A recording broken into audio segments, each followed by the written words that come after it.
Apakah termasuk haji furoda? Jika seseorang memiliki uang yang lebih, apakah haji furoda tetap tidak wajib? Sampai juga beritanya ke Majalengka. Masya Allah. Saya kira udah jauh dari rumah saya, ternyata ada juga di sini. Assalamualaikum warahmatullahi wabarakatuh. Alhamdulillahi rabbil alamin. Wabihi nasta'in. Wa nusalli wa nusallim wa nubarik ala nabiyyina Muhammadin wa alihi wa sahbihi ajma'in wa ba'du. Suara saya jelas? Kurang?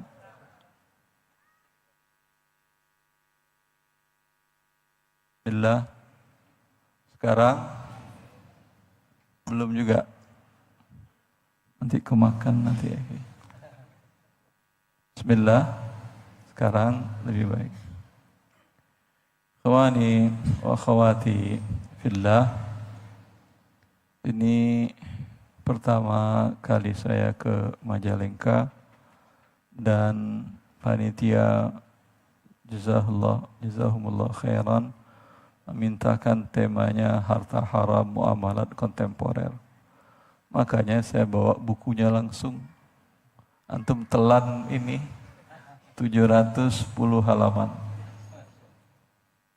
Karena 711 dengan daftar isi dengan 720 halaman. 1 jam, Masya Allah. Gimana caranya? Kita rendam di air, airnya diminum, begitu? Sakit antum, minum air buku. Ya. Tapi orang beda-beda. Semenjak saya tulis buku ini, orang memandangnya beda-beda orang. Ada yang lihatnya harta haram dan tidak jadi baca. Nanti ada kasus dia di sini, dia pusing. Saya nggak mau pusing dah. Kalau nggak tahu kan nggak apa-apa. Betul kalau nggak tahu nggak apa-apa. Antum nggak tahu COVID-19, nggak apa-apa? Atau kena juga? Malah lebih cepat kenanya. Iya atau tidak? Orang lagi ramai COVID-19, antum udah cuek aja dah, ngapain bikin pusing. Mati-mati aja kok. Iya kalau langsung mati aman. Kalau sakitnya lama, sembuh sakit lagi lama, pneumonia dan macam-macam. Ya. Maka katakan oleh Hudzaifah al-Yamani, "Araftu syarra la lisyarri walakin litawaqqih." Aku mempelajari hal-hal yang buruk bukan untuk aku lakukan, tapi untuk aku hindari. Pernah antum membaca kitab Tauhid yang ditulis oleh Syekh Muhammad bin Abdul Wahhab At-Tamimi. Judulnya Kitab Tauhid. Itu isinya ayat Quran, sunnah Nabi SAW, perkataan para sahabat dan para ulama-ulama salaf. Itu isinya dari awal tentang syirik atau tentang tauhid. Siapa yang pernah baca dari awal sampai akhir? Ada kajian kitab tauhid di sini, Ustaz? Ada. Isinya tentang syirik atau tentang tauhid? Syirik. Ya. Karena dengan mengetahui syirik, dengan menghindari diri dari syirik, alhamdulillah tauhid kita selamat. Begitu juga kita hidup. Para dokter yang dipelajarinya adalah penyakit. Kenapa? Bila terhindar dari penyakit, orang alhamdulillah sehat. Bukan dia pelajari penyakit agar dia jualan obat segala macam, tidak. Tapi untuk menghindarinya tidak jatuh dalam sakit tadi. Begitu juga ketika ini saya tulis. buku Harta Haram Muamalat Kontemporer. Tujuannya agar kita tidak terjebak di dalam hal yang diharamkan oleh Allah. Bila terpapar dalam mencari rezeki hal-hal yang diharamkan oleh Allah, cepat bertaubat. Sama seperti tadi, ketika ternyata kita terpapar COVID-19, cepat cari penawarnya, obat penyembuhnya. Ya, kalau dalam hal ini cepat bertaubat. Terkadang untuk bertobat tadi pengorbanannya besar. Ada salah seorang ikhwan di daerah Jakarta Utara. Ya.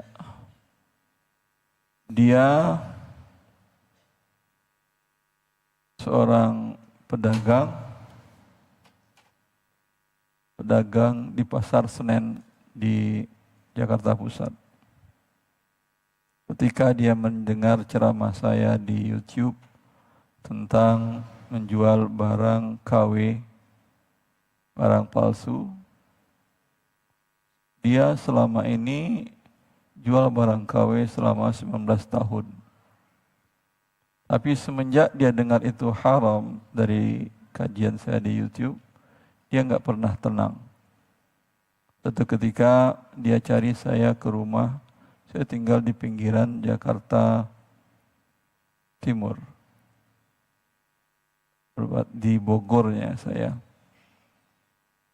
Dia cari saya, ketemu, dia diskusi, tahu konsekuensinya.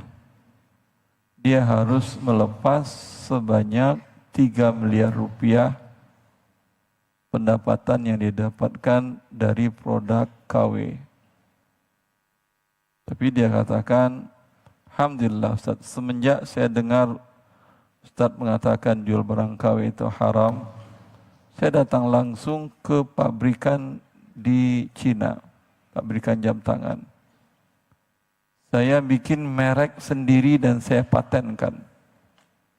Saya datang minta buatkan saya jam tangan seperti ini, seperti ini, seperti ini. Dia buat merek sendiri sehingga bukan KW. Sudah punya dia 5 merek dagang jam tangan semenjak dia tahu itu. Tapi efeknya dia harus mengeluarkan 3 miliar dari hartanya. Karena dia hitung semenjak saya dagang dari emperan sampai saya punya 3 kios di proyek Senen, itu sebagian besar KW tapi ada juga yang halal. Dia hitung sekitar 3 miliar.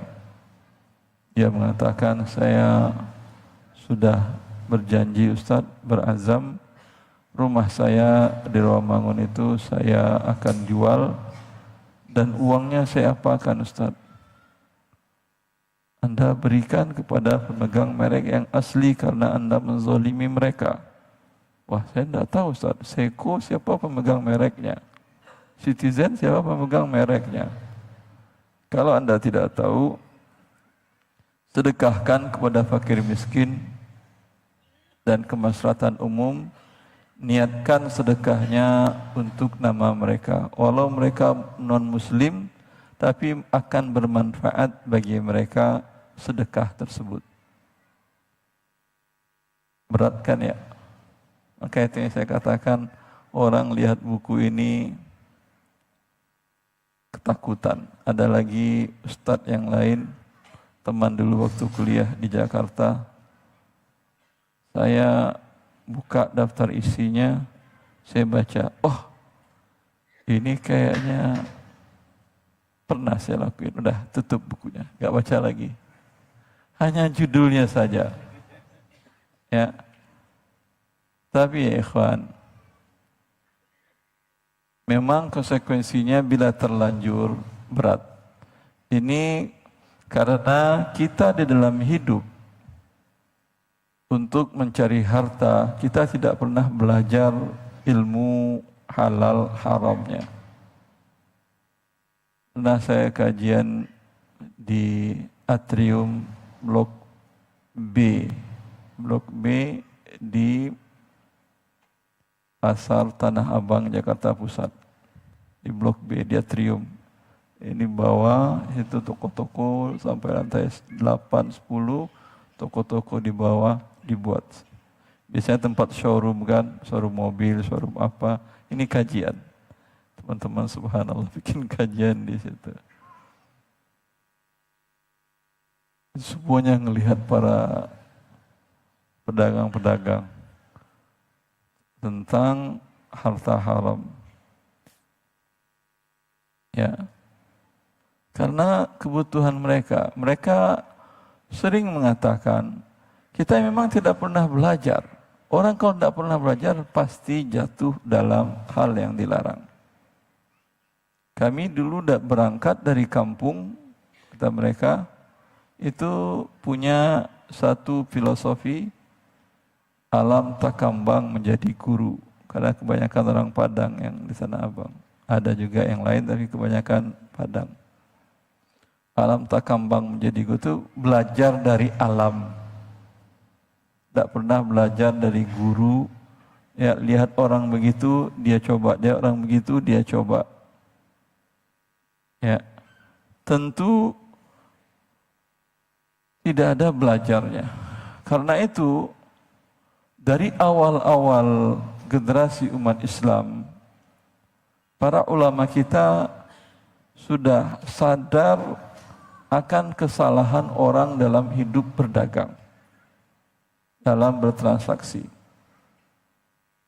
Umar bin Khattab radhiyallahu ta'ala an, masuk beliau ke pasar kota Madinah dan mengatakan, la yabi'u fi suqina man la yafqahu dinana. Enggak boleh dagang di pasar Madinah kecuali orang yang mengerti ilmu Islam. Ilmu tentang transaksi berdagang. Ali bin Abi Thalib radhiyallahu ta'ala an masuk ke pasar Kufah mengatakan, tidak boleh berdagang di pasar ini kecuali yang mengetahui halal dan haramnya.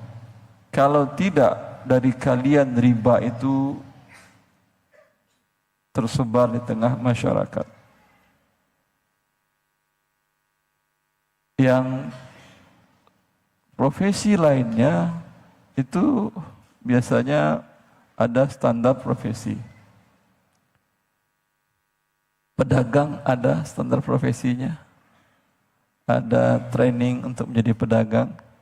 Enggak kan ya? Ya, tahu-taunya sudah punya 5 kios di pasar Majalengka. Punya 30 kios. Enggak pernah.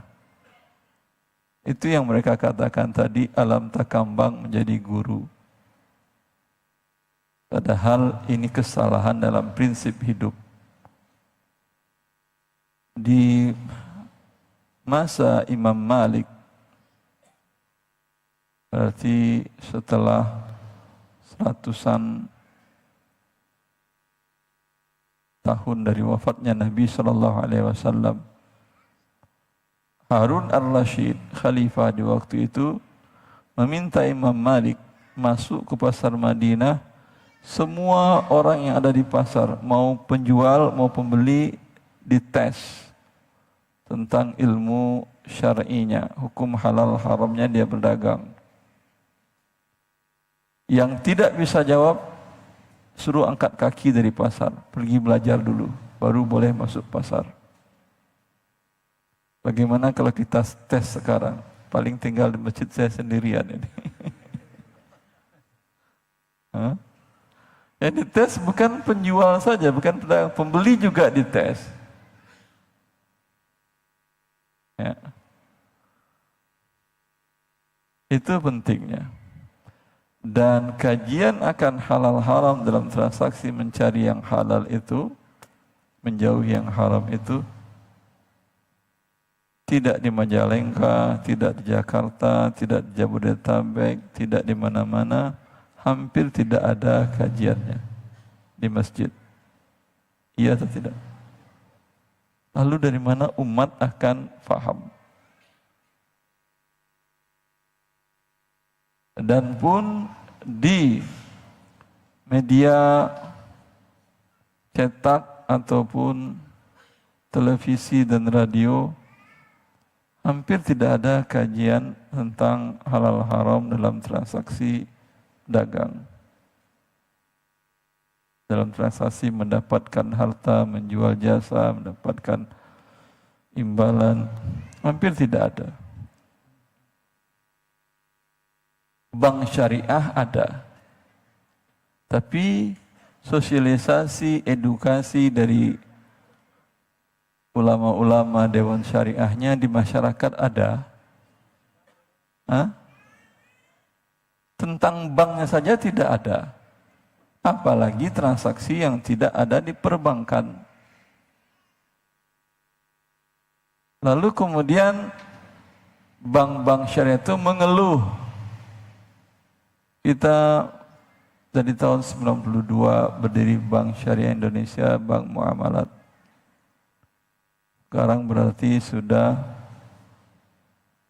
berapa tahun itu 2024? 42 tahun. 42 tahun. Sudah 38 tahun. Tapi belum mencapai 5% dari kapital asetnya bank seluruh Indonesia. Kecil. Padahal kaum muslim Indonesia lebih 80% muslim. Kalau hitungan kepala harusnya nasabah bank syariah itu 80% dari penduduk Indonesia. Ternyata tidak. Ini 70% lari kemana? Hah? Ke bank riba. Penyebabnya apa? Tidak ada edukasi dari bank syariahnya juga, dari ustadz-ustadznya, dari ulama-ulamanya. Sehingga seperti tadi, orang mengira untuk mendapatkan harta bertransaksi, menurut mereka tidak ada aturan agama Allah. Mau-maunya sajalah. Tidak ya akhi. Ya, seperti Salman Al-Farisi dicemoohin oleh seorang Yahudi. Apakah Nabi engkau mengajarkan segala sesuatu sampai cebok pun diajarkan oleh nabimu? Salman Al-Farisi mengatakan, ajal allamana Rasulullah sallallahu alaihi wasallam alla nastanjiya bi aqalli min thalath wa alla nastaqbil al-qiblata wa la nastadbiraha.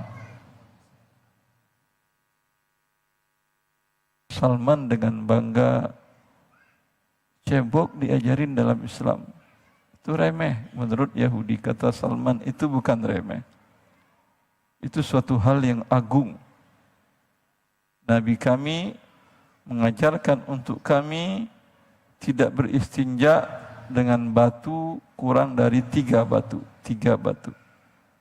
Dan melarang kami ketika buang air besar, buang air kecil tidak menghadap kiblat dan membelakangi kiblat. Diatur cebok antum. Buang air besar, buang air kecil. Masalah makan yang halal, yang haram, bisnis tidak diatur. Tidak masuk akal. Kalau Anda saja makan dan minum tangan kiri, tangan kanan diatur, tidak boleh bernapas dalam air diatur, ya. Apalagi ini halal dimakan atau tidak, transaksinya seperti apa? Padahal itu yang lebih prinsip. Pasti diatur dan memang ada aturannya. Tidak satu pun buku fikih dalam seluruh mazhab Islam, dari mazhab Abu Hanifah atau dikenal dengan mazhab Hanafiyah, mazhab Malikiyah, mazhab Syafi'iyah, mazhab Hanabilah, melainkan ada pembahasan jual beli, muamalat. Jual beli, sewa menyewa, kerjasama, gadai menggadai, tentang waris, ada dibahas dengan rinci. Dari kitab yang ringkas sampai yang luas besar ada. Dan dia selalu berkembang. Kalau kita mengikuti karya para ulama sekarang, setiap ada kasus baru di tengah umat, para ulama berijtihad. Dan itu juga buku ini dahulunya cetakan pertamanya cuma 300 halaman. Lalu tambahan 400 dari mana? Ya. Dulu saya tulis awalnya ketika saya S3 di Saudi Arabia, di ibu kota Saudi Arabia, di kota Riyadh. Saya tulis setelah disertasi saya ajukan untuk disidangkan, menunggu untuk sidang itu ada 9 bulan. Daripada waktu kosong, saya mending buat oleh-oleh, pulang ke Indonesia, nulis buku. Dan saya lihat tesis disertasi di indeksnya yang terbanyak di jurusan fikih itu tentang muamalat. Maka saya kumpulkan. Dapat 340-50 halaman. Yang 300 halaman lagi kasus baru setelah saya di Indonesia. Banyak kasus baru yang ada di Indonesia, di Arab tidak ada. Bahkan di dunia tidak ada. Ya, itu perlu diberikan hukum syar'inya. Dan itu terus berkembang. Muncul kemudian transaksi online, bahkan uang digital, dan seterusnya. Itu perlu dijawab. Perlu diberikan keterangan hukum syariat Allah tentang hal ini. Agar umat kaum muslimin melakukan segala sesuatunya atas ilmu. Bukankah Allah melarang kita melakukan sesuatu tanpa ilmu? Wala taqfu ma laysa laka bihi ilm. Jangan kalian lakukan, kata Allah, sesuatu yang kalian tidak ada ilmu padanya. Berarti antum kalau tidak tahu halal haramnya transaksi online, jangan lakukan. Pelajari dulu, kalau halal lakukan. Kalau tidak tahu halal haramnya transaksi dengan menggunakan uang digital, jangan lakukan. Pelajari dahulu, kalau tahu halal lakukan. Kalau ternyata tidak halal, tinggalkan. Karena kita akan dipertanyakan, kau lakukan tidak tahu? Ya, berarti sudah salah. Bukankah Allah memerintahkan kita, fas'alu ahla dzikri in kuntum la ta'lamun. Bertanyalah kepada ahli zikir bila kalian tidak tahu. Kau tidak tahu, kau main lakukan saja. Ternyata diharamkan oleh Allah Jalla fi'ula. Bukan berarti kalau Anda tidak tahu, Anda selamat. Mana ada Anda tidak tahu Anda selamat? Anda tidak tahu rambu-rambu lalu lintas. Selamat? Hah? Ya enggak lah. Baru keluar rumah, sudah dipanggil sama Pak Polisi. Maka jangan lakukan sebelum kalian mengetahuinya. Itu yang dikatakan oleh Imam Syafi'i di dalam kitab Ar-Risalahnya. Dan dinukil, digubah oleh Imam Al-Ghazali dalam kitab Ihya Ulumuddinnya. Di mana dinukil kemudian oleh Al-Qarafi di dalam kitabnya Al-Furuq fi Anwa'il Buruq. Beliau mengatakan, la yahillu limukallafin an yuqdima ala fi'lin hatta yata'allama ma ayyanahu Allah fi dhalik. Fa in ba'a yata'ayyana lahu an ya'lama ma ayyanahu Allah fil bay'. Fa in ajar fa in qarat. Dan selanjutnya kata Imam Syafi'i, tidak boleh seorang anak manusia yang mukallaf, baligh berakal, melakukan transaksi membeli atau menjual sebelum dia mengetahui apa yang Allah atur dalam transaksi membeli dan menjualnya.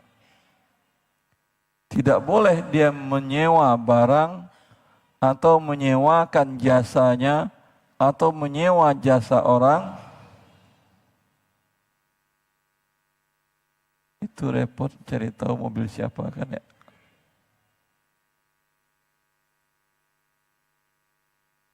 Melainkan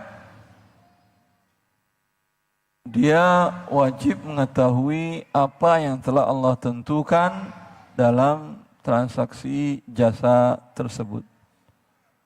Dan tidak halal seseorang melakukan akad investasi atau akad mudharabah, baik dia sebagai pengelola usaha atau sebagai investor, melainkan dia wajib mempelajari apa yang Allah atur di dalam hal tersebut. Ya. Kalau belajarnya terlalu panjang, tanyakan saja kepada ahlinya. Ustaz, saya ada kasus begini, ingin melakukan transaksi ini, ingin menjadi vendor ini, ingin menjadi reseller ini, seperti ini sistemnya, halal atau tidak? Ya, karena kalau Anda harus belajar dari awal sampai akhir, luas. Ini aja yang kontemporer 700 halaman. Ada antum yang pernah tamat bacanya? Ada? Ada? Tidak ada. Allah. Ya. Padahal ini kumpulan kasus, bukan masalah kaidah. Ya. Maka yang lebih baik tanyakan kasus Anda seperti ini. Seperti ini yang terjadi, apa ketentuan Allah dalam hal ini. Maka karena itu beberapa kajian saya di tempat-tempat di Jabodetabek itu dari awal sampai akhir 2 jam atau 1,5 jam, semuanya tanya jawab. Bertanya kasusnya dia, saya jawab. Bertanya, jawab. Buku ada, tinggal dibaca, tapi kasus dia belum tentu sama dengan kasus yang ada di buku. Ya, itu butuh analogi, butuh mengidentifikasi kasusnya sesuai atau tidak dengan kaedahnya. Pada dasarnya, bila transaksi itu terpenuhi rukun dan syarat, dan tidak ada yang membatalkannya dari gharar, riba, zalim, maka hukum asalnya transaksinya sah dan halal. Tapi untuk mengidentifikasi keberadaan riba, keberadaan zalim, keberadaan gharar, itu tidak semua orang dimudahkan oleh Allah Jalla fi'ula. Maka butuh bertanya kepada ahlinya. Tinggal berapa menit azan? 10? 9? Saya buka pertanyaan, silahkan.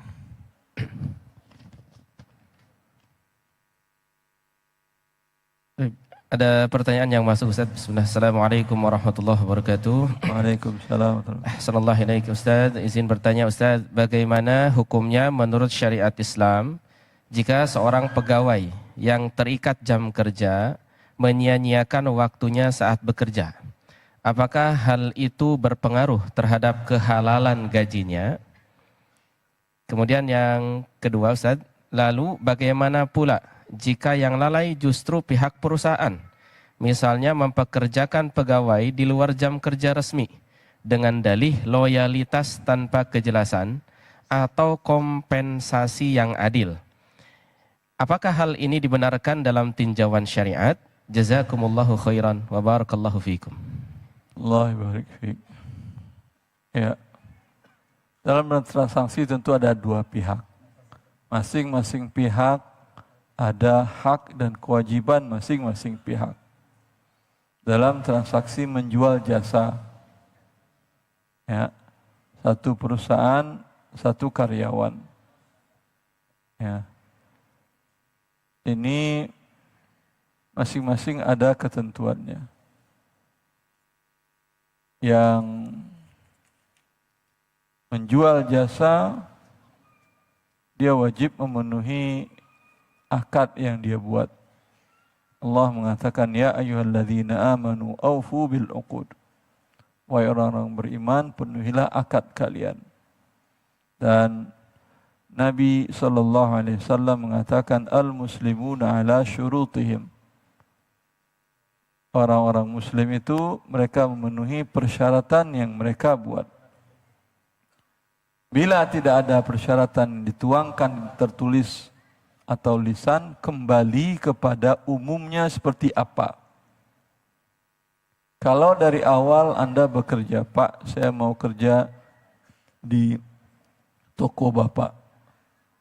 Oh, senang sekali saya, katanya punya toko. Tapi saya masuknya setelah sholat zuhur, Pak. Kenapa enggak dari pagi? Pagi saya membantu orang tua dulu segala macam. Pokoknya setelah zuhur. Nanti sebelum asar saya pulang, Bapak. Oh iya, boleh. Tapi gaji kamu yang lain penuh, kamu gajinya 1/4. Oh enggak, saya mau gajinya 200% dari yang lain. Terus pun waktu itu kan waktu siang, Pak, itu ngantuk-ngantuk, saya sambil rebah-rebahan, ya boleh ya? Oh iya boleh, kata dia.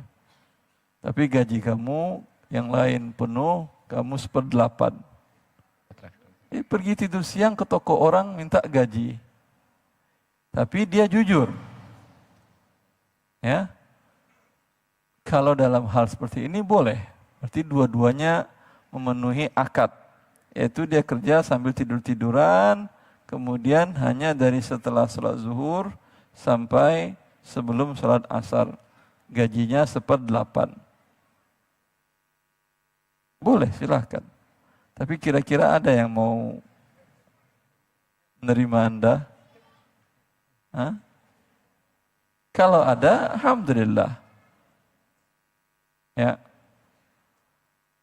Seperti itu juga pemberi kerja. Nabi SAW mengatakan, salasun ana khasmun yaumal qiyamah. Wa rajulun istajara rajulan wastawfahu haqqahu wa lam yufi. 3 orang yang aku nanti di hari kiamat menjadi penuntutnya. Yang akan menuntutnya nanti, kata Nabi SAW, 3 orang ini akan saya tuntut. Di antaranya seseorang yang mempekerjakan orang lain. Lalu si pekerja ini, buruh ini, orang upahan ini, karyawan ini memenuhi kewajibannya. Tapi dia tidak penuhi haknya. Nanti di akhirat Rasulullah yang menjadi pengacara Anda. Maka kalau Anda bekerja dengan loyalitas tinggi, memenuhi persyaratan yang disepakati dalam perjanjian kerja, tidak ada yang Anda lalaikan. Ternyata perusahaan atau majikan Anda tidak memberikan hak Anda. Enak, nanti di akhirat Nabi yang menjadi pengacara Anda. Kapan lagi Nabi menjadi pengacara Anda? Ya. Maka siapa yang pengen Nabi jadi pengacaranya, jangan bersedih. Tetaplah dia memenuhi akadnya, ya, karena Allah Azza wa Jal yang memerintahkan dia memenuhi akadnya. Adapun pihak kedua penerima jasa yang tidak memenuhi haknya, ya, dia akan tenang nanti di akhirat. Rasulullah yang akan menjadi penuntut. Wabillahi taufik. Baik. Lanjut. Syukran jazakumullah khairan Ustaz. Selanjutnya, Dan ini bukan perusahaan saja. Terkadang kita butuh jasa orang manggul barang, butuh jasa orang perbaiki genteng, butuh jasa orang perbaiki lantai. Kesepakatannya sekian, ya, kesepakatannya 100.000, lalu kita lihat kerjanya selesai memang, bagus memang, tapi kita merasa, enak banget gede gajinya. Lalu Anda potong, Anda kasih 80.000 atau 70.000. Tadi di awal sudah sepakat. Maka yang 30.000 tadi, Anda yang terzolimi, tenang aja. Nanti Nabi yang akan memintakan. Nabi yang jadi pengacaranya, diambilkan pahala dari orang tersebut. Allahi barik fiik. Lanjut. baik, lanjut Ustaz. Ada pertanyaan Ustaz, saya mendengar ceramah Syekh Dr. Sa'ad bin Turki Al-Khoslan, Dewan Direksi Asosiasi Fikih Saudi, yang mengatakan bahwasanya Bitcoin masih khilaf katanya di kalangan para ulama kontemporer. Dan beliau cenderung lebih condong terhadap pendapat yang membolehkan bertransaksi dengan itu. Dikarenakan menurut beliau Bitcoin sama saja dengan mata uang digital lainnya. Menurut beliau juga fluktuasi terhadap saham lebih besar dan risikonya lebih besar dibanding mata uang digital seperti halnya Bitcoin. Meski demikian, tidak ada yang mengatakan bahwa tidak boleh bertransaksi dengan saham-saham ini selagi masih terikat dengan ketentuan syar'i. Jadi dari hasil penelitiannya ini bertransaksi dengan Bitcoin lebih layak diperbolehkan. Bagaimana tanggapan Ustadz terkait dengan pernyataan beliau ini Ustadz? Jazakumullah khairan. Allah barik fiik. Ada di sini ada Bitcoin? Ada yang punya Bitcoin di sini? Kalau Ada. Kalau di dunia online mungkin banyak Ustaz yang main Bitcoin Ustaz. Yang main Bitcoin. Iya. Saya tanya, ada yang punya Bitcoin? Laku Bitcoin di Majalengka? Kurang tahu Ustaz. Hah? Bisa untuk beli lauk, nasi pakai Bitcoin? Hah? Lu ngapain? Yang dibahas Bitcoin, gak ada lagi yang penting. Ya.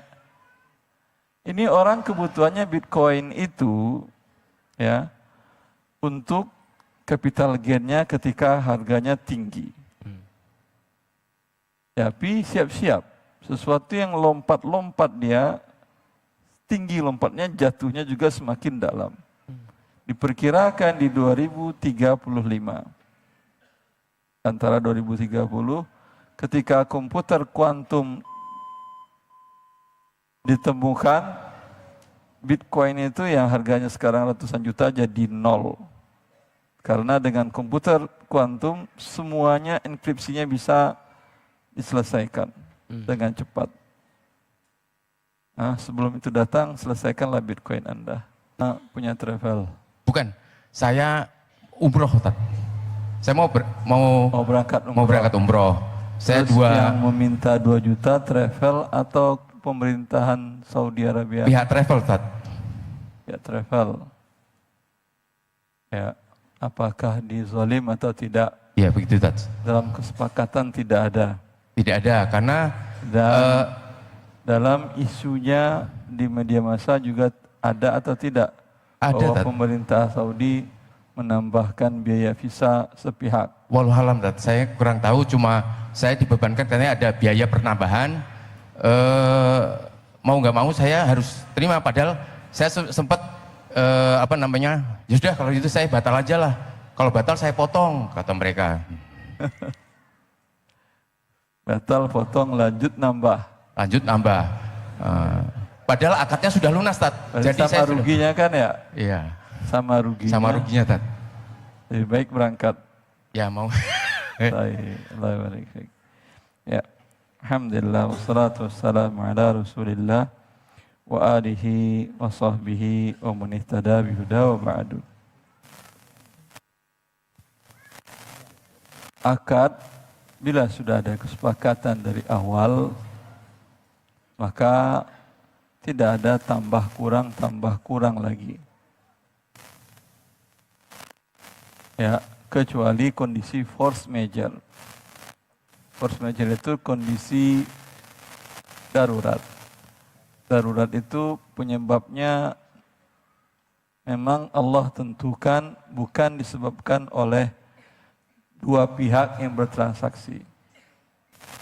Maka dalam kondisi tadi, harusnya pihak travel menunjukkan surat dari Kementerian Haji dan Umroh Saudi Arabia, ada penambahan pada tanggal sekian, ya, dan yang sudah terdaftar untuk masuk tanggal sekian harus menambah sekian real atau yang senilainya. Tidak bisa dia sepihak main minta tambah-tambah saja. Ya, dan itu sering terjadi memang dalam kasus travel. Mungkin cara menghitung mereka tidak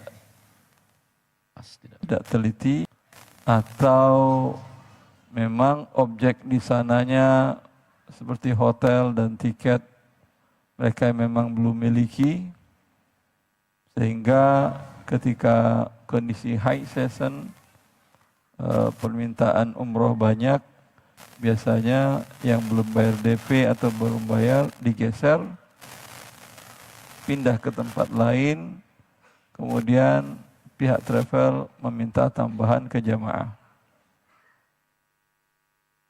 Ini umumnya pihak travel nggak siap rugi dalam berbisnis.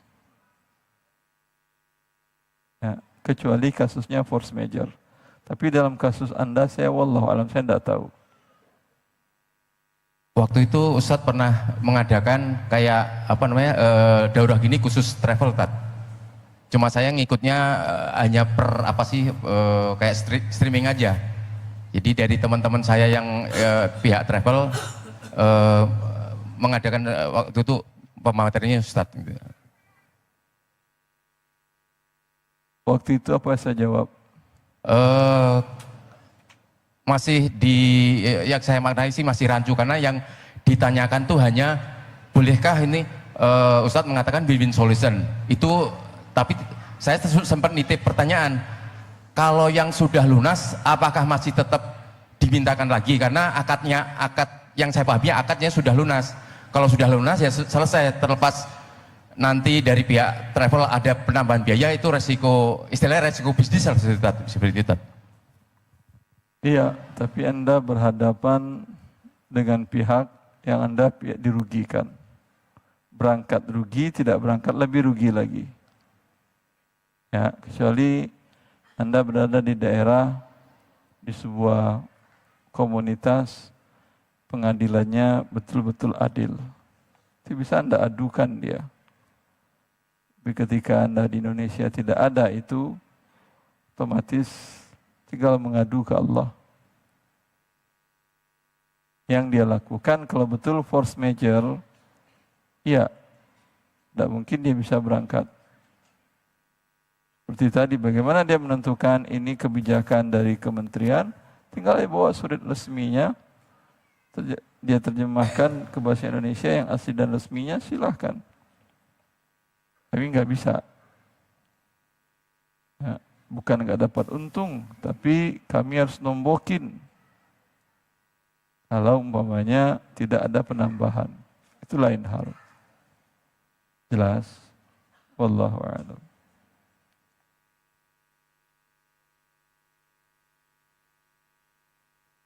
Yang nomor 2 siapa tadi? Ya, beliau. Tes cek. Ustadz ingin bertanya saya, apa perbedaan hukum yang mengkreditkan barang yang biasa dilakukan di budaya di kampung-kampung kita yang ada di daerah saya itu, misalkan kredit panci, kredit gitu ya, dengan leasing, dengan yang kredit kendaraan. Baju juga ke leasing. Enggak, ya, gitu. Tadi kata Bapak leasing. Apa bedanya kredit kampung dengan leasing, Nah, itu, begitu? dengan lembaga gitu maksudnya. Leasing lembaga. Kalau seandainya leasingnya itu menepati sesuai dengan aturan bahwa misalkan ini motor dibeli 20 juta, nanti kalau Anda kredit dengan cicilannya sekian dan dibayar setelah sekian tahun itu angkanya jadi berubah. Sama ketika panci pun kalau kontan sekian, kalau dikredit jadi sekian di dalam. Kalau yang panci terlambat ada denda ada?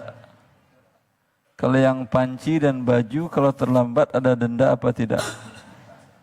Kalau yang leasing motor terlambat ada denda. Itu bedanya. Itu bedanya Bapak. Tapi kalau pertanyaannya apakah jual beli kredit lebih mahal daripada harga tunai boleh atau tidak? Nah, itu lain lagi. Tapi kalau tadi kan pertanyaannya apa bedanya kredit kampung dengan leasing? Nah itu bedanya tadi saya katakan. Ya dari hukum itu maksudnya hal-hal. Ya dengan berbeda bentuknya berbeda hukumnya. Yang terlambat ada denda, denda pertambahan itu riba namanya. Yang panci kampung tadi terlambat tidak ada denda, tidak ada riba. Tapi kalau dia terlambat sengaja melambat-lambatkan, sebetulnya ada uang, tapi bentar aja lah pakai dulu. Ini dia memang tidak riba, tapi dia berdosa. Karena Nabi mengatakan, matalul ghani zulmun yuhillu irdahu wa uqubatah. Orang yang punya hutang dan sengaja melambat-lambatkan membayarnya, dia adalah kezaliman. Boleh dicemarkan nama baiknya dan boleh diberikan sanksi. Ya, satu berdosa, satu tidak. Tapi kalau yang Bapak maksud jual beli kredit lebih mahal daripada tunai, boleh apa tidak? Itu jawabannya boleh. Boleh. Asalkan dari awal jelas. Dia umpamanya saya mau beli buku tapi nggak punya uang tunai. Nanti saya bayarnya kalau udah panen. Ini tidak boleh kalau udah panen. Panennya kapan? 3 bulan lagi. Berarti Juli, Agustus, September. Oktober, tanggal 1 Oktober dibayar. Iya kalau udah panen. Nah ini tidak boleh, karena tidak jelas. Tapi kalau dia katakan 1 Oktober saya bayar. Mau panen, mau tidak saya bayar. Perkiraan saya udah panen itu. Itu boleh. Harga lebih mahal daripada yang tunai. Kalau tunai umpamanya 120.000, karena Anda bayarnya 3 bulan lagi 150.000. Boleh. Jelas. Allah menghalalkan qalu innamal bai'u mithlur riba wa halallahu al-bai'a wa harramal riba. Orang-orang Quraisy mereka mengatakan kalaulah riba diharamkan, berarti jual beli juga haram. Kenapa? Karena mereka mengatakan jual beli itu sama dengan riba. Mana persamaannya? Riba pinjam uang 120.000, nanti bayar September 150.000. Ada pertambahan 30.000. Jual beli yang tidak tunai tadi 120.000 karena ada waktu tempo 3 bulan jadi 150.000. Sama kan? Itu yang dikatakan oleh orang jahiliyah. Dijawab oleh Allah, tidak sama. Wa halallahu al-bai'a wa harrama riba. Yang jual beli tadi halal, yang riba haram. Jelas Bapak? Allah barik. Fadal, silakan. Bismillahirrahmanirrahim. Ustaz izin bertanya, saya sebagai pelaku usaha pedagang Ustaz di marketplace khususnya Ustaz. Pedagang tapi di marketplace. Jual belinya di marketplace Ustaz, di Tokopedia dan Shopee gitu Ustaz. Nah, terkadang ada pembeli yang ingin membeli tapi lewat pay later gitu Ustaz. Nah, sedangkan Pembeli menggunakan pay later. cara pembayaran pay later. Betul. Nah, pertanyaannya, kita kan sebagai pedagang diberi akses oleh platform tersebut untuk mengaktifkan dan menonaktifkan si pay later tersebut. Nah, pertanyaannya, jika misalkan saya sebagai pedagang dengan sengaja mengaktifkan sehingga si pembeli bisa membeli dengan pay later, apakah itu sama dengan tolong-menolong dalam berbuat dosa gitu Ustaz? Menurut Anda bagaimana? Hah? Saya anak pernah nanya ke Ustaz lain, katanya boleh yang dosa dia katanya. Gitu Ustaz. Kayak Dia kalau tidak Anda aktifkan bisa nggak dia pay later? enggak sih. Ya udah. Ada. Siap. Syukuran jazakallah khair Ustaz. Allah barik fiik. Antum pengen saya membolehkan begitu? Afwan, soalnya Anda pernah lihat di YouTube waktu itu antum membolehkan karena waktu itu maaf Ustaz, dulu mah gak ada akses si pedagang tuh Ustaz. Jadi benar-benar otomatis saja. Kalau nggak ada akses kan nggak ada yang membantu Anda. Sekarang dikasih akses gitu. Kalau Ustaz. bisa Anda akses iya dan tidak, ya berarti Siap. Anda membantu dia. Allah barik fiik. Baik. Itu gunanya bertanya karena beda kasus, beda jawaban. Walau masalahnya mirip. Baik. Silakan yang belakang tadi, yang ketiga. Pak siapa? Pak Tresno ya.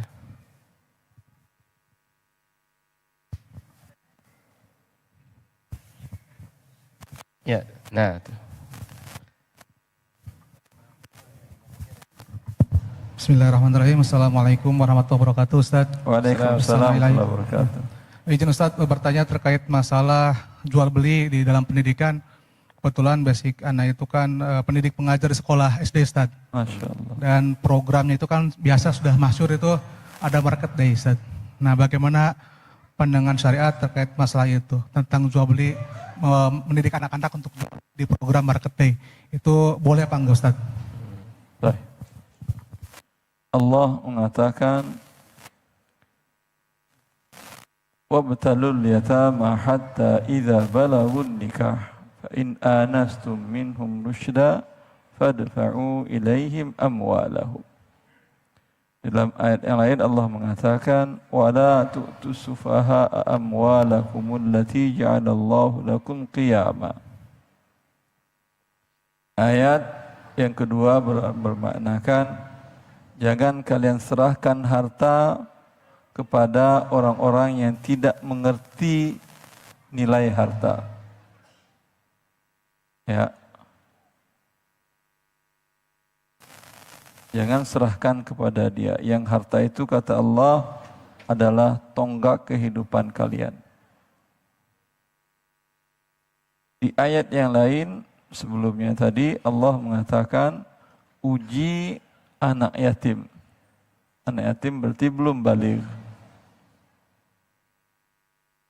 Uji mereka untuk berdagang sampai mereka umur balik. Berarti gimana cara mengujinya? Sebelum dia balik, diberikan dia uang yatim. Yatim berarti ayahnya sudah wafat. Ada harta warisan dari ayahnya. Ini anak ini diajar dia berdagang. Kasih dulu modal 50.000, suruh dia beli apa dan suruh jual di market day. Jangan emak bapaknya yang bikinin. Itu emak bapaknya yang untung. Dia beli sendiri. Ya. Dia beli sendiri, dia cari, dia tawar, hingga berani dia tawar-menawar, dan dia bawa ke sekolah. Tapi dalam ini proses ujian. Kalau ujian tentu ada evaluasi, ada review, ada perbaikan dari orang tua dan guru.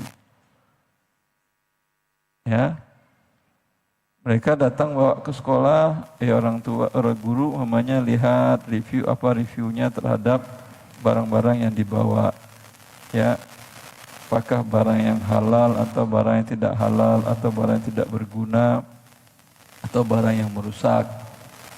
Kemudian cara mereka berdagang mungkin dari sisi bisnisnya, dari sisi marketingnya, barangnya taruh di, namanya anak-anak kadang malu dia taruhnya di bawah. Ya, ini taruh di sininya satu umpamanya. Ada review dari sisi marketingnya. Kemudian bagaimana dia cara menjualkannya. Ya, ada yang anaknya tipenya ditawar oleh temannya dengan diketawain, beli satu dikasihnya 3. Karena nggak enak diketawain teman. Ya, di review ini.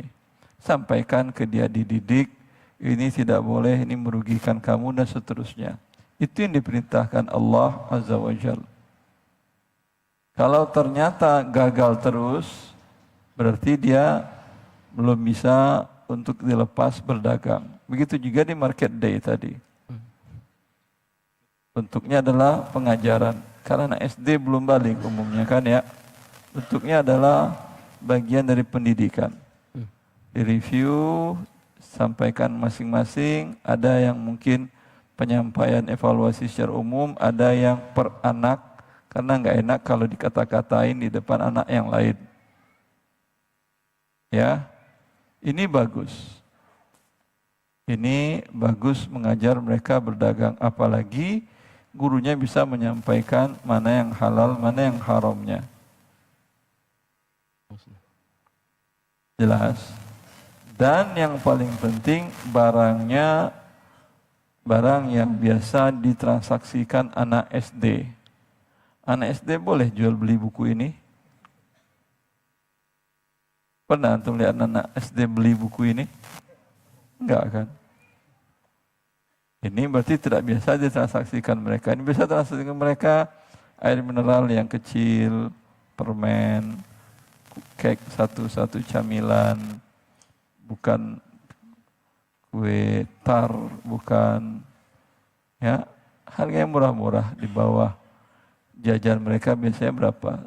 5.000, 2.000, seperti itu.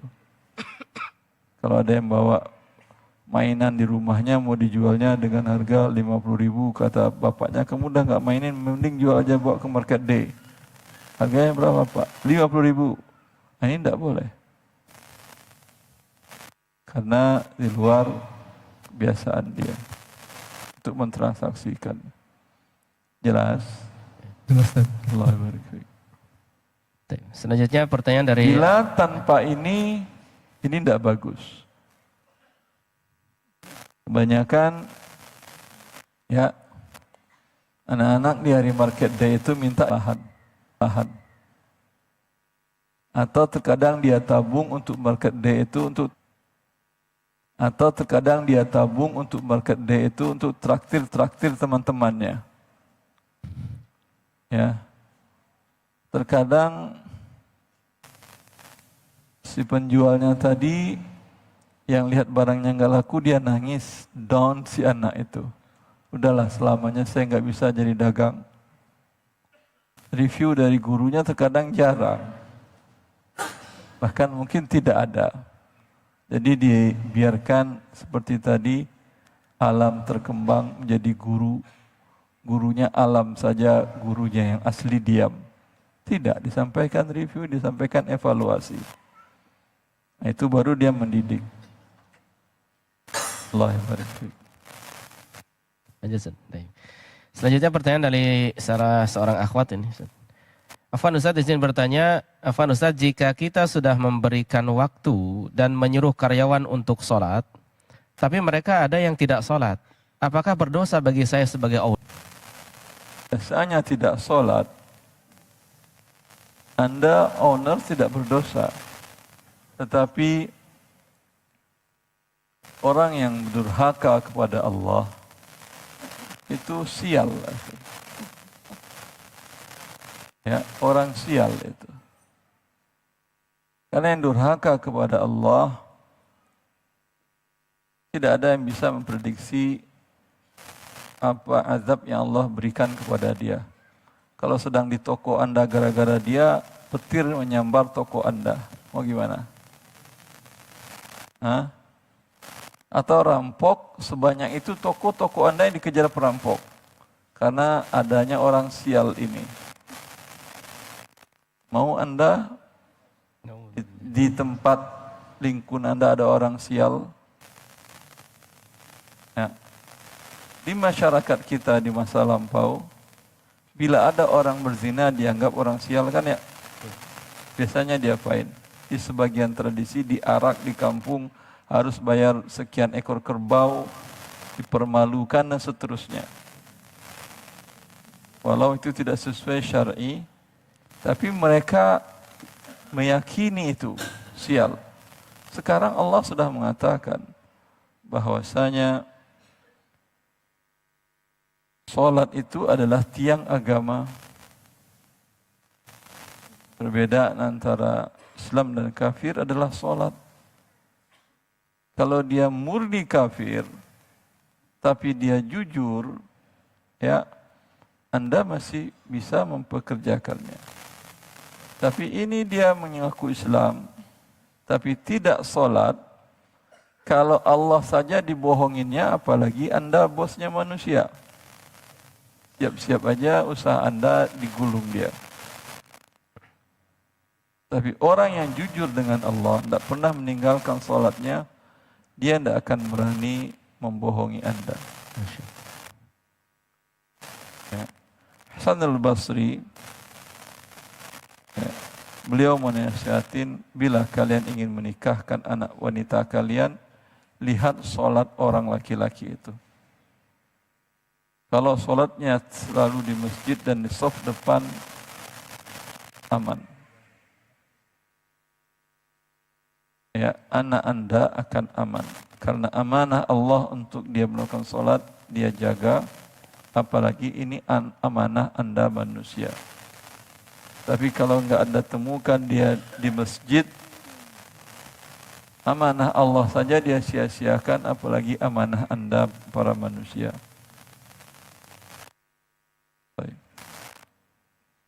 Dan beberapa waktu yang lalu saya dengan Bapak Okta Wirawan bertemu dalam suatu kondisi pertemuan. Beliau di antara sukses bisnisnya membuka Almas Fried Chicken itu, karyawannya yang tidak sholat tidak ada ampun. Langsung dipecat. Karena filosofinya beliau, sholat itulah yang menghalangi orang untuk berbuat keji dan mungkar. Kalau dia sholatnya bolong-bolong, berarti akan gampang dia berbuat keji dan mungkar. Seorang karyawan yang berbuat keji dan mungkar tidak menutup kemungkinan hari ini karyawan Anda, besok Anda jadi karyawan dia. Karena usaha Anda sudah dicurinya. Baik. Selanjutnya Ustaz, bagaimana tentang pernyataan Ustaz bahwa haji menjadi tidak wajib di negeri ini dengan sistem yang ada? Apakah termasuk haji furoda? Jika seseorang memiliki uang yang lebih, apakah haji furoda tetap tidak wajib? Sampai juga beritanya ke Majalengka ya. Masya Allah. Saya kira udah jauh dari rumah saya, ternyata ada juga di sini. Ya, haji furoda itu Anda tidak bisa meyakini sampai H-1 sudah keluar visa atau belum. Stresnya tinggi itu. Kalau Anda punya jantungan, cepat matinya itu. Ya. Satu, itu namanya gharar, dan gharar dilarang dalam Islam. Kemudian, ini kuota zalim. Karena aslinya kuota furoda itu diberikan oleh kerajaan Saudi Arabia kepada kementerian, kepada para pejabat, kepada para emir-emir untuk memberikan fasilitas haji kepada kolega-koleganya, circle-nya di orang-orang Islam sedunia. Kementerian Pertahanan Saudi Arabia memberikan jatah 10 atau 15 kepada Kementerian Pertahanan Indonesia. Mungkin yang berangkat jenderal berpengaruh atau da'inya atau apanya terserah. Dan itu 0 rupiah. Biaya semuanya ke person. Ya. Sekarang ini kuota-kuota ini tidak dimanfaatkan semuanya. Itu yang dikumpulkan oleh para broker dan dijualkan ke Indonesia yang memang kondisi hajinya tidak bergerak. Fraudit, parah, hancur. Dan banyak pembelinya di sini. Gayung bersambut. Ya. Berarti ini kuota zalim apa tidak? Tidak ditempatkan pada tempatnya. Kementerian Agama Islam Yordan itu mengeluarkan statement memberitahukan kepada rakyatnya dalam bahasa Arab agar warga negara Yordan berhati-hati haji menggunakan kuota mujamalah. Itu kalau Indonesia namanya visa furoda itu, haji furoda itu. Berhati-hati, itu adalah ihtiyal, itu adalah penipuan. Nah, seperti itu kementerian di negara Yordania mengingatkan rakyatnya. Di Indonesia seperti yang kita tahu dah. Tidak ada pemerintah yang akan mengingatkan, tapi ketika tidak ada haji furoda, berangkat padahal sudah pada bayar dengan biaya yang sangat besar, baru pemerintah mengatakan berhati-hati. Dan selesai. Ya. Seperti itu, akhi. Cukup. Adapun haji secara umum, ini tentu semoga ke depannya Allah mudahkan menyelesaikan kusut, bisa diurai, karena tidak ada problematika melainkan bisa diselesaikan selagi bertakwa kepada Allah. Wa may yattaqillah yaj'al lahu makhraja. Orang yang bertakwa kepada Allah, niscaya Allah mudahkan, Allah berikan jalan keluarnya. Mudah bagi Allah Azza wa Jalla untuk menyelesaikan itu.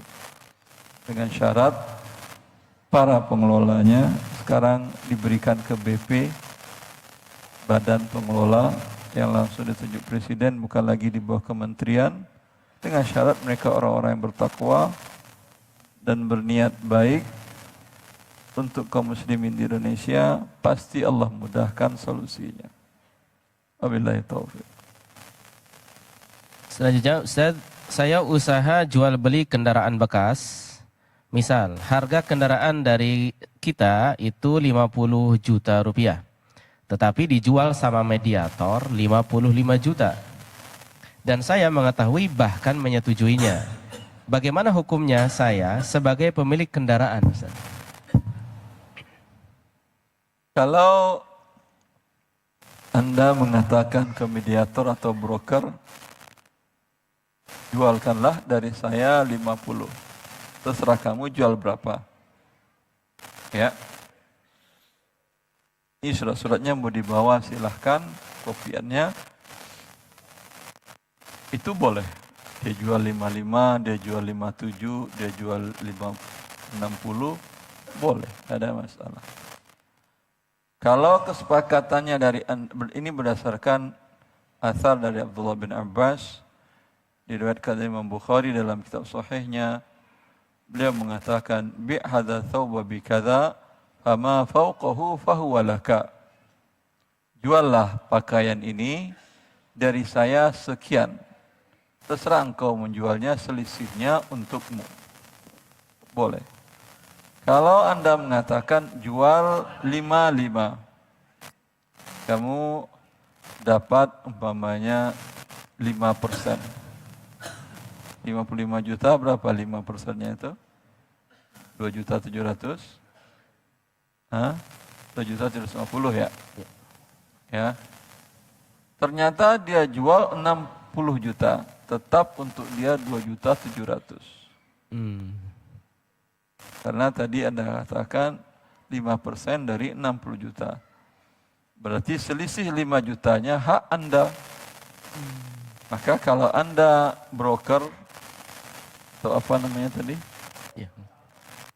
Calo biasanya mediator. Mediator namanya kalau di sini ya. Saya namanya calo atau broker. Kalau Anda seorang mediator syariah, Anda katakan ke dia, Pak, saya kayaknya lebih suka, Bapak maunya uangnya berapa pokoknya. Kalau dia minta 27,5, 2.750 untuk Anda, dari 55 juta, berarti Bapak maunya kan 52.250.000, begitu kan ya? Ya, boleh saya jual berapa aja? Oh iya boleh. Nah, itu lebih aman sehingga Anda bisa dapat 2.750.000, bisa 3 juta, 4 juta, 5 juta, 10 juta, halal bagi Anda. Rezeki yang Allah berikan. Tapi kalau sudah dibuat kesepakatan tadi, ya hanya itu yang boleh Anda ambil. Wabillahi taufik. Bismillah, semoga Allah merahmati Ustaz. Adapun tanpa ada kesepakatan, dia lihat-lihat saja mobil Anda yang iklan, lalu dia cari orang, dia bawa ke Anda, lalu dia bisikan, beri saya sekian. Ini tidak ada haknya kalau tidak ada kesepakatan sebelumnya. Allah. Semoga Allah merahmati Ustaz beserta seluruh kaum muslimin. Amin. Saya tidak sengaja membeli buku Ustaz, tapi ternyata tapi penjual ngakunya asli. Apa yang harus saya lakukan terhadap buku yang bajakan itu? Saat ini saya sudah beli buku yang asli dari penjual yang resmi. Gitu. Nah, buku bajakannya bagaimanakan Ustaz? Saya ikhlaskan, hibahkan saja ke orang lain. Masya Allah. Karena sudah ada yang asli, lebih bagus. Ilmunya amankan ya. Ya. Saya juga heran, buku beginian masih mau orang bajak. Banyak bajakannya. Makanya, saya buat setiap ada kasus baru, bentuknya saya robah, saya tambahkan kasusnya dan segala macam, agar tukang bajaknya bingung. Dia bajak cetakan 26. Ya, dan dia cetak umpamanya dia kalau nyetak kecil mahal harganya, lebih mahal daripada yang asli. Kalau dia kopi lebih mahal dari yang asli. Dan kualitasnya lebih rendah. Dia harus cetak jumlah besar. Ketika kelihatan di pasar ada bajakan, saya tambahkan, saya cetak bentuk baru lagi. Biar dia rugi. Ya. Seperti itu. Yang sudah terbeli saya ikhlaskan. Bahkan juga ada yang PDF-nya yang sudah ngambil baca, tidak ada masalah, saya ikhlaskan. Yang belum, janganlah. Tapi kalau Anda tidak mampu membeli yang aslinya, saya bolehkan. Ya, karena yang berbentuk soft copy-nya dijual di online, di Google Play Store, dijual dengan harga lebih murah daripada hardcover, hard copy yang berbentuk kertas lebih mahal karena ada kertasnya, ini lebih murah. Lanjut Ustaz. Ya. Apa hukumnya seorang dokter menerima hadiah dari provider obat? Kita tidak pernah memaksakan obat kepada pasien. Sudah sampai sana. Tergantung dokternya apakah dia mempunyai klinik sendiri atau dia karyawan di sebuah klinik atau di rumah sakit. Yang jelas dalam dua kondisi ini si dokter harus merekomendasikan mana yang paling menguntungkan pasien. Tentu yang menguntungkan pasien karena Anda dibayar jasanya. Jasa Anda dibayar oleh pasien. Tentu Anda berbuat yang terbaik untuk pasien kan ya. Yang terbaik untuk pasien tentu yang paling murah dan obat yang paling bagus. Bukan yang paling besar fee-nya untuk dokter. Ya. Bila itu Anda lakukan dan Anda bukan karyawan klinik sendiri, itu boleh, tidak ada masalah. Tapi kalau Anda karyawan di rumah sakit, ini haram Anda menerima hadiah dari provider obat. Walau itu mereka memiliki budget untuk marketing namanya. Tapi ini bagian dari riswah. Hukumnya haram. Bagi penerima dan pemberinya, Nabi mengancam dengan api neraka. Ar-rashi wal murtashi finnar. Pemberi riswah, penerima riswah dalam neraka, kata Nabi SAW dalam hadis yang diriwayatkan oleh Imam Ahmad dalam musnadnya. Izin bertanya Ustadz, ibu dan ayah ana menikah dengan masing-masing membawa anak. Ya. Ibu ada 4 anak, ayah 1 anak perempuan. Ibu 4 anak laki-laki, ayah 1 anak perempuan.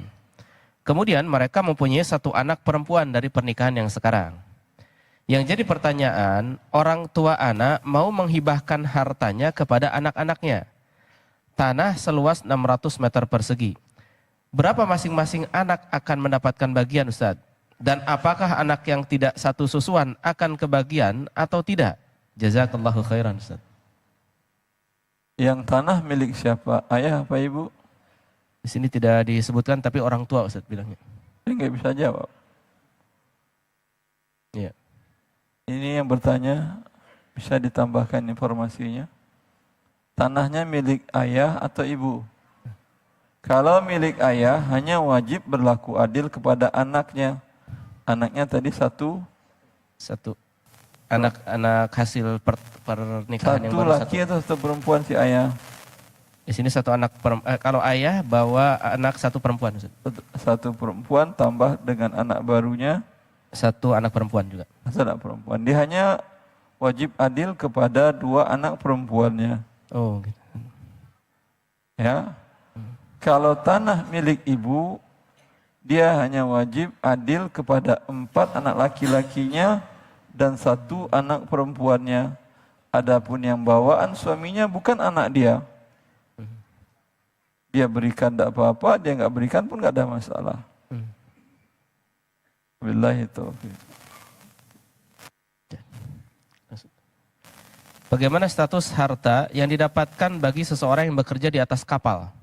Di mana dia terkadang tidak sholat tepat waktu, jarang sholat berjamaah juga. Dengan mempertimbangkan bahwa orang yang bekerja di atas kapal termasuk musafir. Apakah harta yang didapatkan termasuk harta haram karena sulit untuk melaksanakan sholat wajib? Atau termasuk halal karena ada keringanan dari status sebagai musafir? Dia tidak sholat atau sholat dengan cara sholat musafir beda. Tidak ada keringanan tidak sholat. Yang ada keringanan sholat yang 4 jadi 2. Kemudian bisa dijamak, digabung 2 waktu jadi 1 waktu. Zuhur dengan asar baik di waktu zuhur atau di waktu asar. Maghrib dengan isya baik di waktu maghrib atau di waktu isya. Dan pun boleh yang 4 menjadi 2, yang 3 tetap 3, yang 2 tetap 2. Bukan berarti tidak ada kewajiban. Jamaah diwajibkan, dia musafir, tidak wajiblah jamaah. Kalau semuanya sholat jamaah, itu kapal siapa yang ngendaliin? Autopilot gitu, kapal sampai sekarang belum bisa autopilot. Pesawat udah bisa. Tapi kalau kapal laut belum bisa autopilot. Selanjutnya mungkin bisa pertanyaan langsung. Dan ini memang tidak berdampak kepada hartanya halal atau tidaknya. Ya, asal terpenuhi transaksinya halal, ya, uangnya halal, tapi dosanya dosa tidak sholat. Wabillahi taufik. Selanjutnya mungkin kita berikan kesempatan untuk bertanya langsung lagi. 1 silakan, 2 silakan. Kita batasi dulu 2 ya. Silakan. Assalamualaikum Mic-nya. warahmatullahi wabarakatuh. Salam.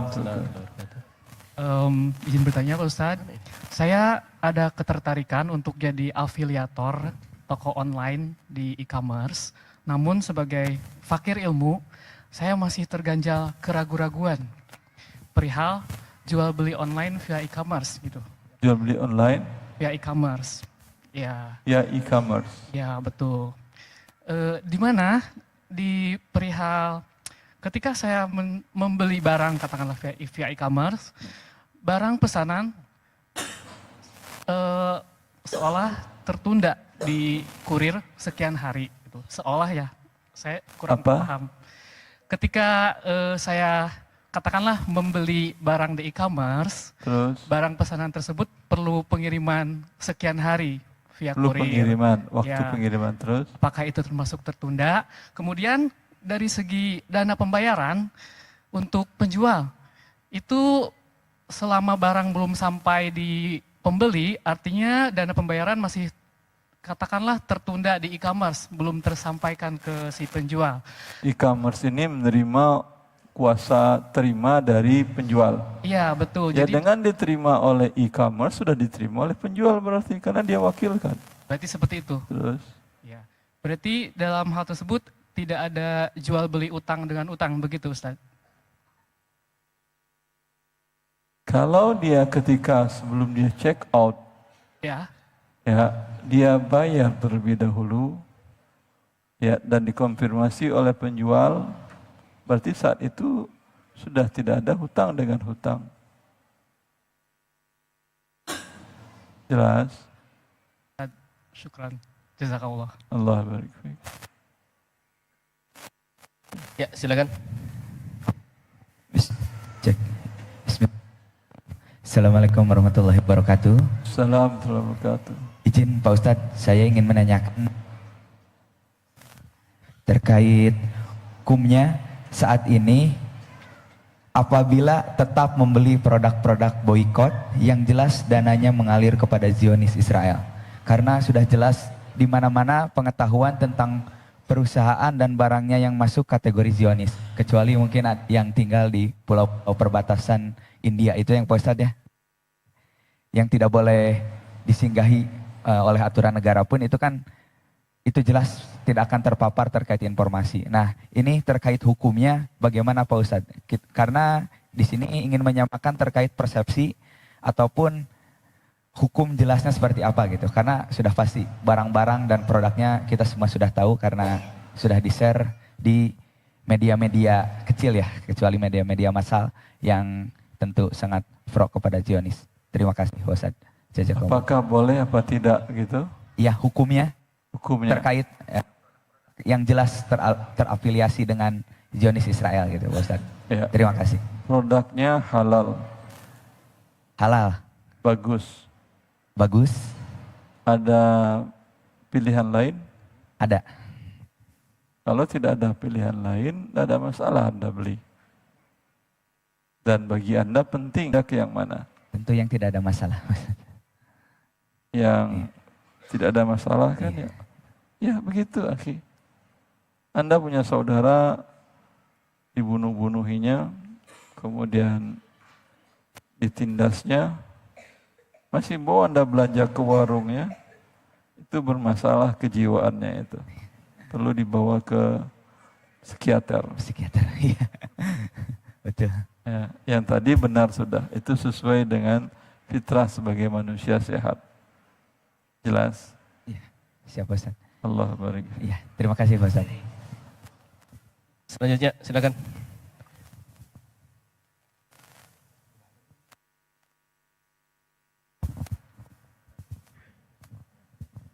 Bismillah, Assalamualaikum warahmatullahi wabarakatuh. Waalaikumsalam warahmatullahi wabarakatuh. Pak Ustadz, saya bersama teman-teman membuat suatu software untuk keuangan dan akuntansi. Keuangan dan akuntansi, Pak Ustadz. Pencatatan keuangan dan akuntansi. Nah, ada dua jenis, ada yang siap pakai, ada juga yang custom. Nah, di sana ada fitur-fitur pajak, Pak Ustadz. Karena pelaku bisnis membutuhkan pemotongan pajak otomatis seperti PPN dan PPH untuk karyawan. Nah, bagaimana hukumnya buat kita yang membuat software itu? Apakah termasuk membantu mengambil pajak? Anda jualnya ke pengambil pajak atau ke yang bayar pajak? Kita itu jualnya ke pengusaha. Pengusaha itu ngambil pajak ke pembeli, Ustaz. Kan PPN dibebankan ke pembeli akhir. Berarti dia pengambil pajak? Iya. Dan jual ke dia? Iya. Berarti membantu dia kan ya agar mudah dia menghitungin cara tarik pajaknya? Iya. Ya tidak boleh. Nah, saya sudah coba jelaskan, Pak, ke pembelinya. Cuman dia beralasan Ini dia custom atau? Yang custom, Pak Ustadz. Kalau yang non Kalau custom itu custom bisa. kan hak Anda untuk tidak menerima produk permintaan dia. Iya, tapi di tengah-tengah itu si pembelinya tetap minta kami yang buatkan. Saya udah coba jelasin kalau itu gak boleh dan kita gak mau nerima. Cuman mereka juga beralasan kalau kita gak bayar pajak, bisnis kita gak jalan, kata mereka. Itu kewajiban mereka juga, si pengusaha gak rela diambil pajaknya. Kalau gak bayar pajak, mereka malah diganggu bisnisnya, Pak. Itu bagaimana? Kalau mereka gak bayar pajak malah dikejar sama... Dia bayar pajaknya tapi jangan tarik. Bisa? Ada semua yang bisa sebenarnya. Bisa. Dia aja yang pengen narik antum jadi penarik pajak juga. Siap. Membuatkan fasilitas untuk memudahkan dia menarik pajak. Sehingga bareng-bareng dengan dia. Ya, maka jangan mau. Kalau skemanya gini, Pak Ustadz, jadi saya coba kasih solusi, harga pajaknya itu ditanggung sama pengusahanya. Dan yang sekarang berjalan itu, si pajak itu ditanggung sama pengusahanya, jadi dia seolah-olah membayarkan pajaknya, padahal harganya jadi naik sih sebenarnya. Contohnya harga produk 10% kan jadi 11.000. Nah itu tidak dimasukkan pajaknya. Jadi harga itu sudah termasuk pajak 11.000. Di laporan keuangan tidak dibebankan ke konsumen, tapi dibebankan ke biaya operasionalnya. Itu kalau seperti gimana? Tidak masalah. Siap. Terima kasih, Pak Ustadz. Allah barik. Selanjutnya ini Ustadz ada beberapa hadiah Ustadz di sana. Masya Allah. Mungkin nanti terserah Ustadz nih kira-kira untuk para penanya atau bagaimana Ustadz baiknya. Para penjawab kayaknya capek ya, udah malam mau di... Berarti penanya aja. Lagi. Penanya aja bagi-bagiin. Baik. Mungkin nanti kita berikan.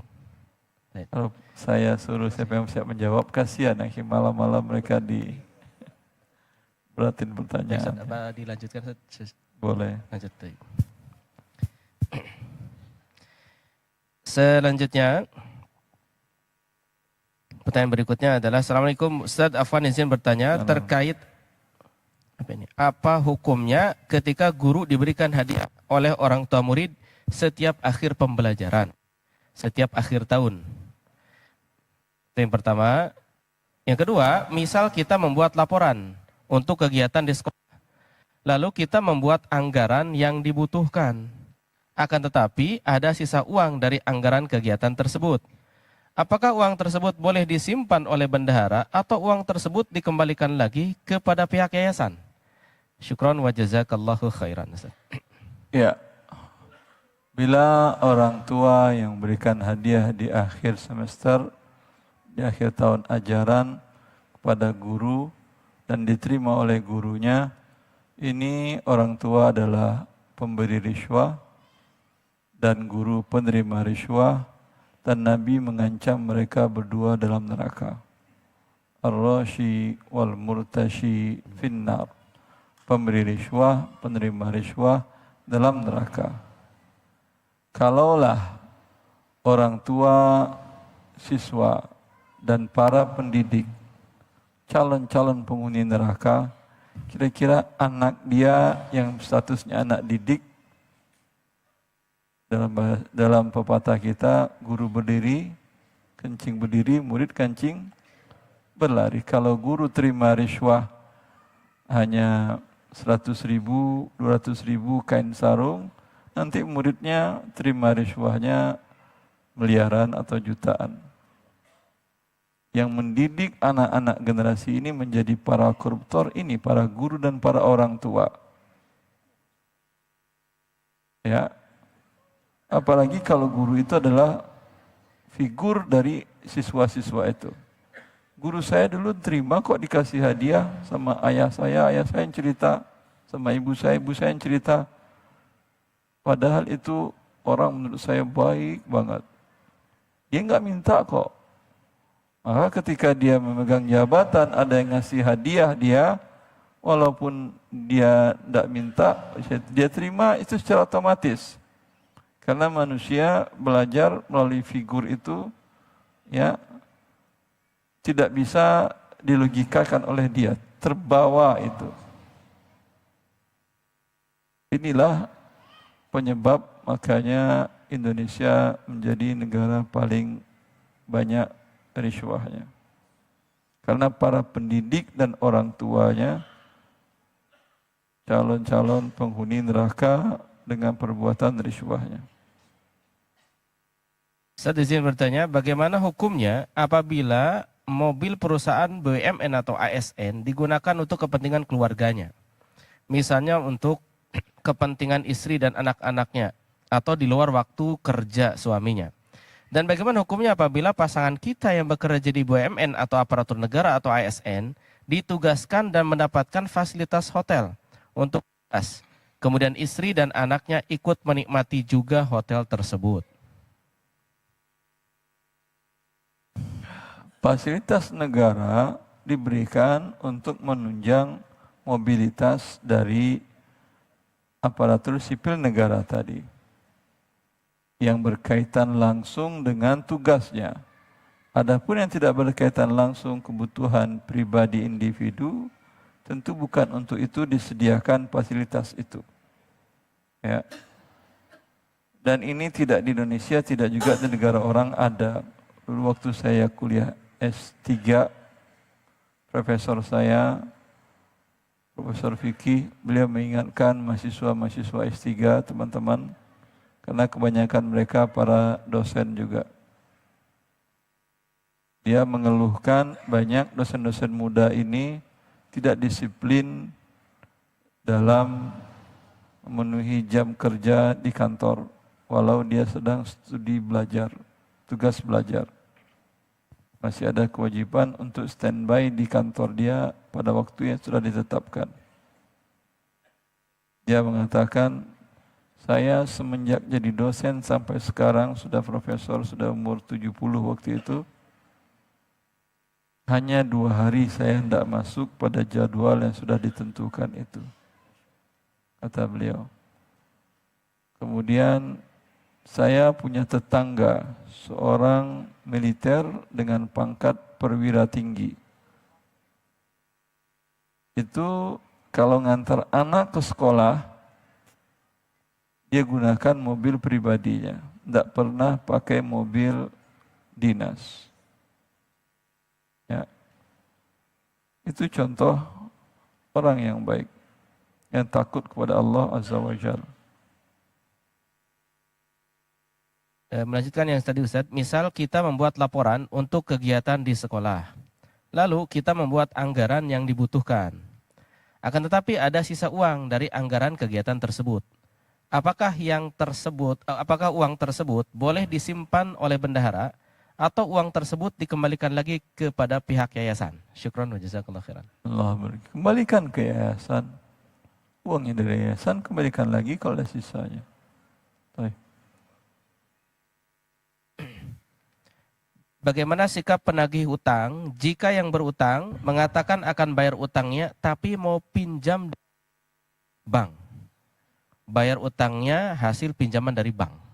Gimana Ustaz sebagai penerima itu pembayaran tersebut? Anda nagih utang, kata dia, ntar dulu saya mau pinjam ke bank. Jauh banget, pakai pinjol aja dah ya. Langsung gak bayar sekarang. Ya Anda nasihati, dia nasihat, tapi bukan berarti dia tidak bayar. Bila tetap dia pakai jasa lembaga riba atau pinjol, ya halal uang Anda terima halal. Yang berdosa dia. Menurut pendapat yang kuat dari pendapat para ulama. Ya. Assalamualaikum warahmatullahi wabarakatuh Ustaz. Assalamualaikum warahmatullahi wabarakatuh. Semoga Allah memberikan untuk antum sekeluarga, amin. Allahumma. Izin bertanya perihal biaya jasa pengobatan, semisal biaya dokter, biaya terapis, di mana sering dijumpai tidak adanya daftar biaya jasa yang sering pasien atau yang diterapi merasa terkejut akan biaya jasa pengobatan tersebut. Bagaimana pandangan Ustadz perihal tersebut? Apakah perlu setiap jasa apapun itu harus ada daftar biayanya? Dan juga jika pembayaran jasanya seikhlasnya, bagaimana Ustadz? Yang seikhlasnya ini tidak boleh sampai Anda keluarkan 2.000 rupiah, Pak seikhlasnya ini, ya saya terima, tidak apa-apa. Kalau dia buat, bayar jasa seikhlasnya saja, itu tidak boleh. Tapi caranya Anda keluarkan, Pak naik kelasnya 2.000, oh iya dia nggak apa-apa. Berarti dia redha dengan 2.000, alhamdulillah. Itu boleh. Di awal tidak jelas, gharar, tapi ketika dia keluarkan, dia redha, tidak ada masalah. Kemudian masalah kaget dan nggak kaget itu tergantung orang. Ya. Orang yang biasa datang ke dokter spesialis atau dokter umum atau ke bidan atau ke perawat, masing-masing orang tahu kan berapa biayanya kan ya. Kalau di perawat sama bidan ada biaya konsul enggak? Ada? Enggak ada biasanya kan ya. Yang ada hanya biaya tindakan atau biaya obat. Iya atau tidak? Kalau dokter spesialis ada biaya konsulnya, mau berobat mau tidak, ya ada biaya konsultasinya. Sekian ribu umumnya ada. Kalau Anda kaget, sebelum kaget tanyakan dulu. Tanyakan berapa biayanya agar tidak kaget. Sama Anda naik pesawat, lalu di ketinggian 3.000 kaki Anda beli Indomie. Setelah Anda makan kaget harganya 50.000 rupiah. Anda di ketinggian 3.000 kaki, akhi. Kenapa kaget juga? Kalau enggak, turunkanlah ke bawah tali, tolong beli mie yang Indomie yang 5.000. Ya. Itu lebih kaget lagi. Itu memang harganya segitu. Ya. Sesuatu yang sudah menjadi kebiasaan harganya sekian, Anda tidak tahu, tidak menjadikan akadnya batil. Anda yang tidak mau bertanya dan tidak mau baca ke orang lain, memang harganya segitu. Jelas? Oh yang penting saling redho. Semua orang redho kok dengan harga yang sudah kami berikan, kamu aja yang nggak redho, yang kaget. Ya, tapi kalau dari awal, seperti Anda makan di rumah makan Padang atau di warteg, ada harganya itu tertulis? Hah? Pernah Anda kaget? Pernah kali ya. Tapi umumnya nggak kaget Anda. Biasanya makan nasi pakai telur dadar sama sayur 13.000. Kalau di Padang 15.000. Tahu-tahu dia minta 115.000 itu ya kaget. Di Indonesia nggak pernah ada. Kecuali mungkin di ketinggian 5.000 kaki tadi.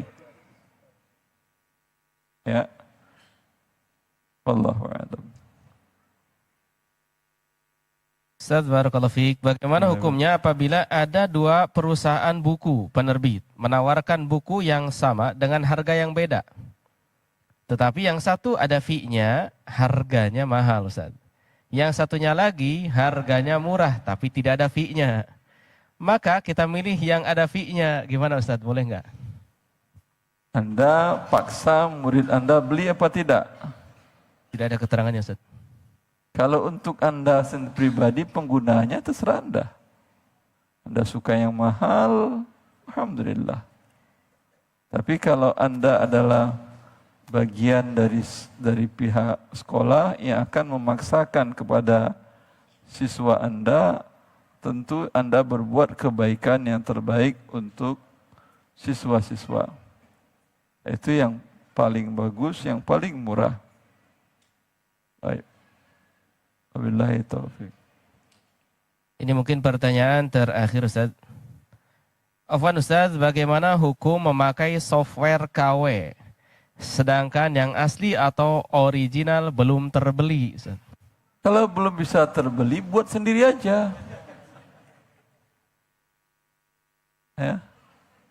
Gak bisa Ustaz, ya udah kalau gak bisa nyerah, beli. Gak ada uang beli Ustaz. Emang wajib Anda punya software. Ya. Tinggal pinjam handphone orang, pinjam laptop orang, ngetik di sana, kerja di sana, atau sewa. Kan tidak mesti harus beli. Banyak kok solusinya, kenapa juga memaksakan diri melakukan hal yang haram. Karena itu pencurian. Ya, kalaulah Anda tadi buatnya capek-capek untuk bikin software sebuah aplikasi, butuh berapa lama belajar kuliahnya? Mana tadi yang bikin software? Berapa lama belajarnya? 4 tahun. Berapa uang kuliah 4 tahun itu? Belum makan siangnya. belum bensinnya, uang kosnya. Hah? Belum capek waktunya, berpikirnya. Ya. Tambah pengalaman lagi untuk bikin aplikasi berapa tahun untuk bisa seorang pelajar, mahasiswa tadi bisa membuat aplikasi seperti yang sudah ada di pasaran. Berapa tahun dia lama magang atau coba 4 tahun lagi, 8 tahun. Lebih mahal itu. Anda dapat murah, sama buku ini. Ini buku 120.000. Kalau Anda tulis 10 halamannya mungkin gak pernah selesai 10 tahun. Karena banyak referensinya tidak ada di Indonesia. Dulu waktu saya kuliah di Riyadh, saya ambil referensi dari sana. Ya. 10 tahun mungkin 10 halaman selesai. Tidak selesai. Sekarang dengan harga 120.000 Anda bilang mahal, kemudian terima yang bajakan, oh tapi tadi sudah saya halalkan apa-apalah. Bisa dipahami? Ya. Ini masalahnya, di negara kita hal-hal seperti ini tidak dilindungi. Hak karya cipta tidak dilindungi di negara kita. Di negara-negara maju sangat perlindungannya kuat. Perlindungannya kuat sehingga orang semangat berinovasi, membuat sesuatu yang bermanfaat. Kalau di Indonesia Anda buat satu yang bagus, besok 100 KW-nya. Anda yang capek, orang tinggal copy paste. Ya, tentu yang punya inovasi tadi, yang punya ide tadi, nyerah lagi dah. Majukan ke pihak pengadilan, dia malah yang diperas. Tahu bingung dia. Maka nggak bakal maju negara yang tidak memperhatikan hak cipta itu. Di negara hak cipta yang diperhatikan, pelanggaran hak cipta itu sanksi berat.